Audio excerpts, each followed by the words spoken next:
नमस्कार दोस्तों, स्वागत है आपका मेरे चैनल कॉमिक्स लाइफ में। शुरू करते हैं मनोज कॉमिक्स की एक और मज़ेदार कॉमिक्स, कौड़ी शाह का बेटा। कौड़ी शाह का बेटा, लेखक विजय कुमार वत्स, चित्रांकन भालचंद्र मांडके। परतापुर का सेठ कौड़ी शाह बहुत ही कंजूस था। एक एक पैसे को दांतों से पकड़ कर रखता था। वह न खुद खाता था न दूसरों को खाने देता था। उसके दरवाजे पर जब भी कोई फकीर या भिखारी कुछ मांगने आता, वह उन्हें इस प्रकार फटकारता था, चलो भागो यहाँ से, मांगने के लिए कोई और दर ढूंढो। मुंह उठाए यहाँ ऐसे दौड़े चले आते हो जैसे मेरे पास कुछ रखकर भूल गए हो। चलो भागो। सेठ जी, कुछ तो लोग परलोक सुधार लो, अब का लिया दिया आगे चलकर काम आएगा। कौड़ी शाह पर इन बातों का कोई असर नहीं होता था। उसके बेटे जयंत शाह का स्वभाव कौड़ी शाह के स्वभाव के बिल्कुल उलट था। वह बहुत ही दयालु व सज्जन था। बाबा, ठंड बहुत पड़ रही है, लो मेरा यह शॉल ओढ़ लो। जुग जुग जियो बेटा, भगवान तुम्हारी लंबी उम्र करे। कौड़ी शाह जयंत शाह की दानशीलता देखकर मन ही मन कुढ़ता रहता था। एक दिन जब जयंत शाह ने पुनः ऐसा ही किया। जयंत शाह, आज सुबह जब तुम घर से निकले थे तो तुम्हारे कंधे पर रेशम की चादर थी। अब जब तुम सांझ ढले घर वापस लौटे हो तो वह रेशम की चादर तुम्हारे कंधे पर नहीं है। कहाँ है वह रेशमी चादर? कौड़ी शाह की बात सुनकर जयंत शाह बुरी तरह गड़बड़ा उठा। पिताजी, वह रेशमी चादर, वह चादर तो मैंने एक गरीब बुढ़िया को दे दी। क्या?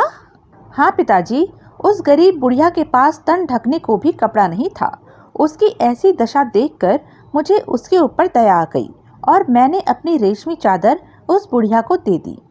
फूट गए करम मेरे, मैं एक एक पैसे को जोड़ कर रखता हूँ और यह नालायक जयंत शाह उसे इस प्रकार बर्बाद करता फिरता है। जयंत शाह, बस बहुत हो लिया, अब मैं और नहीं सहूँगा। तू तो मुझे कंगाल करके ही छोड़ेगा, लेकिन इससे पहले कि मैं तेरी कर गुजारियों से कंगाल बनूं, तू मेरे घर से निकल जा।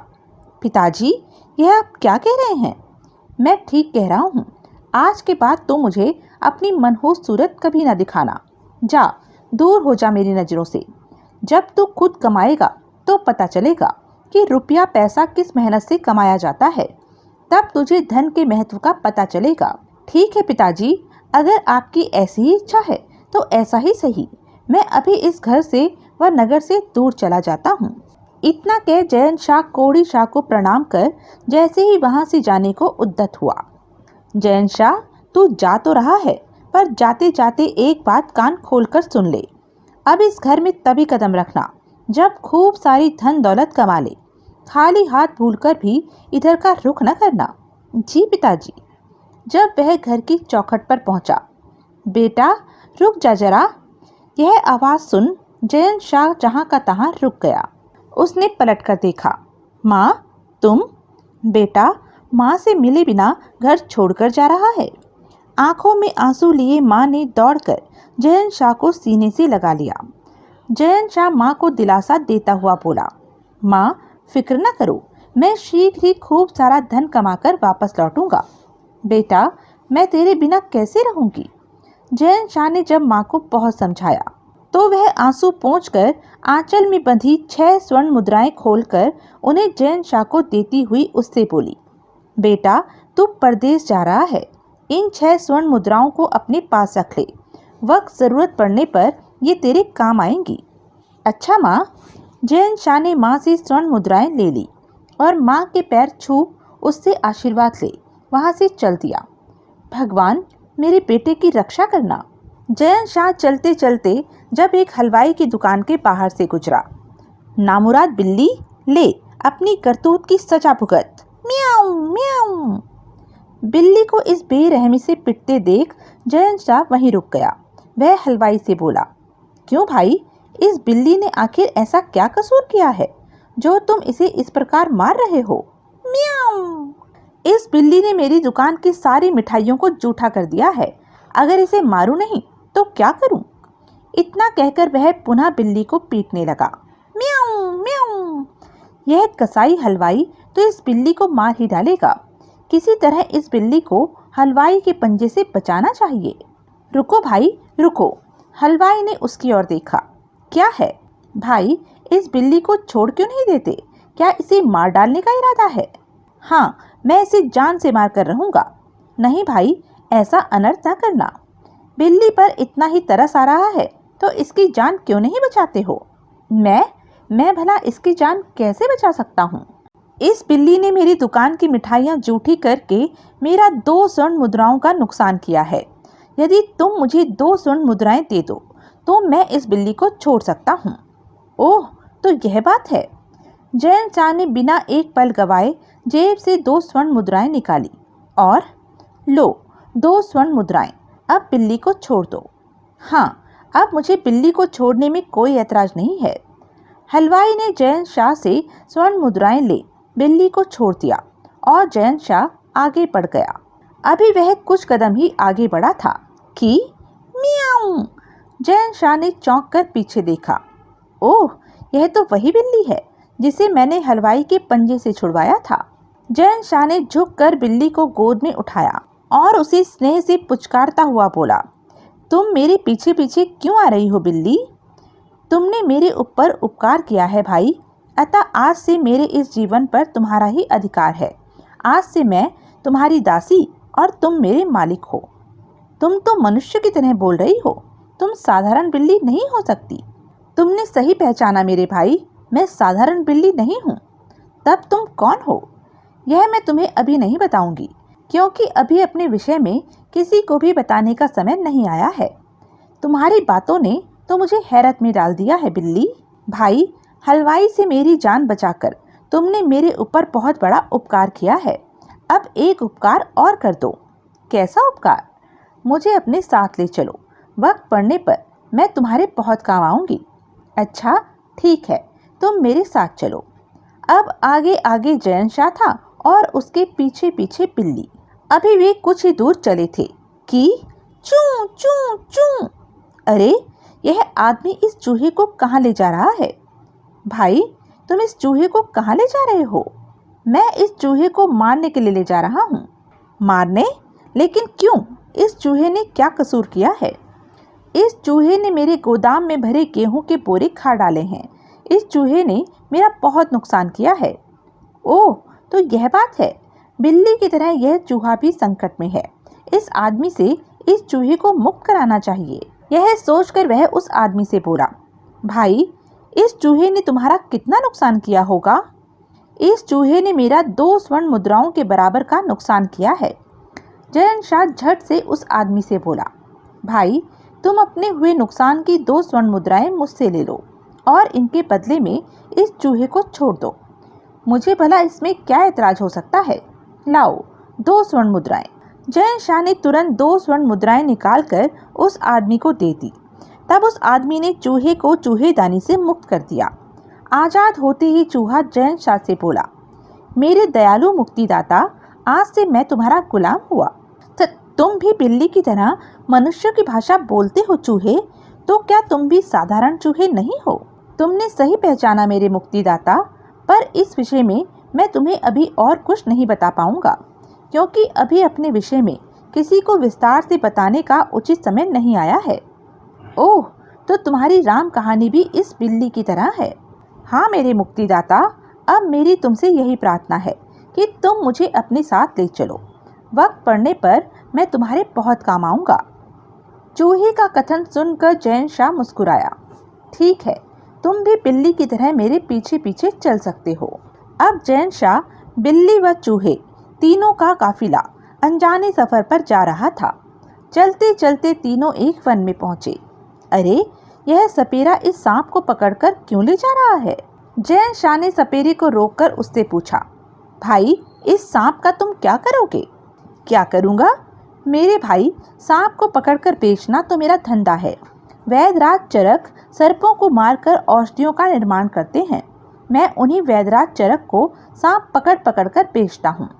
सपेरे की बात सुनकर जैन शाह सोचने लगा, बिल्ली चूहे की तरह यह बेचारा सांप भी काल के जाल में फंसा है।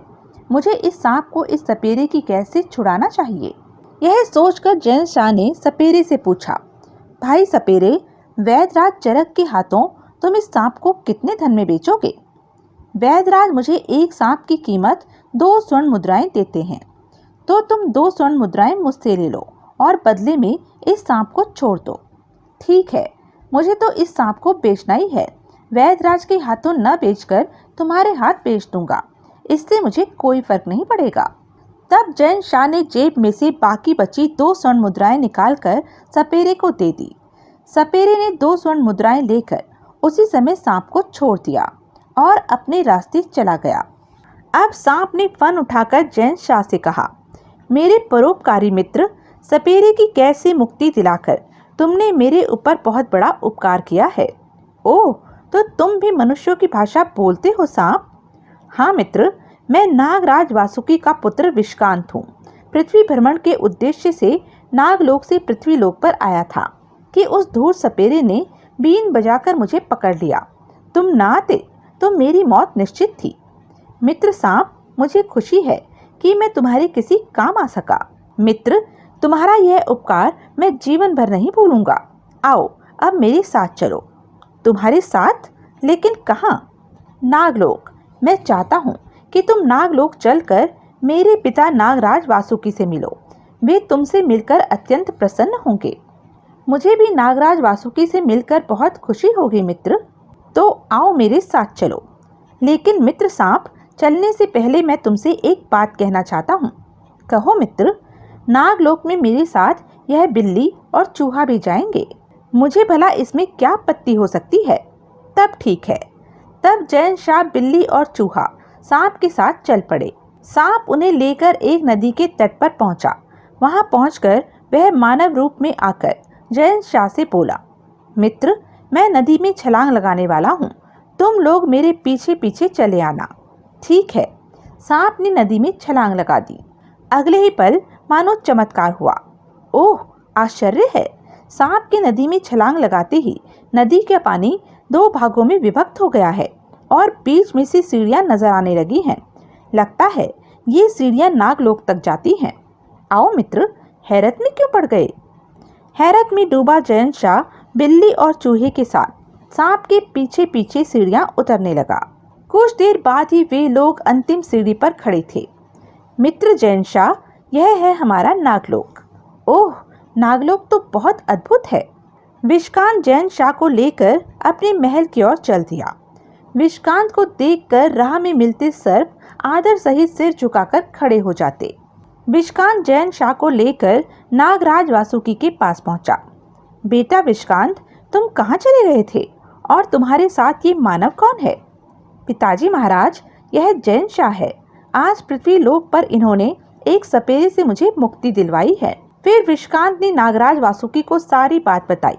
सारी बात जानकर नागराज वासुकी खुश होता हुआ जैन शाह से बोला, जैन शाह, तुमने हमारे बेटे की जान बचाई है। हम तुमसे बहुत खुश हैं। नागराज, संकट में पड़े विश्कांत को संकट से निकालना तो मेरा फर्ज था। जैन शाह, आज से 5 दिन पश्चात नाग पंचमी है। उस दिन नागलोक में उत्सव मनाया जाता है। हम चाहते हैं कि उस दिन तुम भी उत्सव में शामिल हो। आपका आदेश मेरे सिर माथे पर नागराज। अब नागराज ने विश्कांत से कहा, बेटा विश्कांत, जैन शाह को वान के अतिथि गृह में ले जाकर ठहरा दो। जो आज्ञा पिताजी महाराज। विश्कांत उन्हें लेकर अतिथि गृह में पहुंचा। मित्र जैन शाह, मैं तुमसे कुछ पूछना चाहता हूँ। पूछो मित्र। तुम कौन हो मित्र? कहाँ के निवासी हो और उस समय कहाँ जा रहे थे जब पृथ्वी लोक पर मेरी तुम्हारी प्रथम मुलाकात हुई थी? ये बिल्ली और चूहा तुम्हारे साथ क्यों हैं? मित्र विश्कांत, तुमने तो एक साथ कई प्रश्न पूछ लिए हैं, पर फिक्र न करो, मैं तुम्हारे सभी प्रश्नों के उत्तर दूंगा। मित्र, मैं प्रतापुर राज्य के सेठ कौड़ी शाह का बेटा हूँ। मुझसे रुष्ट होकर मेरे पिता ने मुझे घर से निकाल दिया है। घर से चलते वक्त मेरे पास 6 स्वर्ण मुद्राएं थी। फिर जैन शाह क्रमवार विश्कांत को सब कुछ बताता चला गया।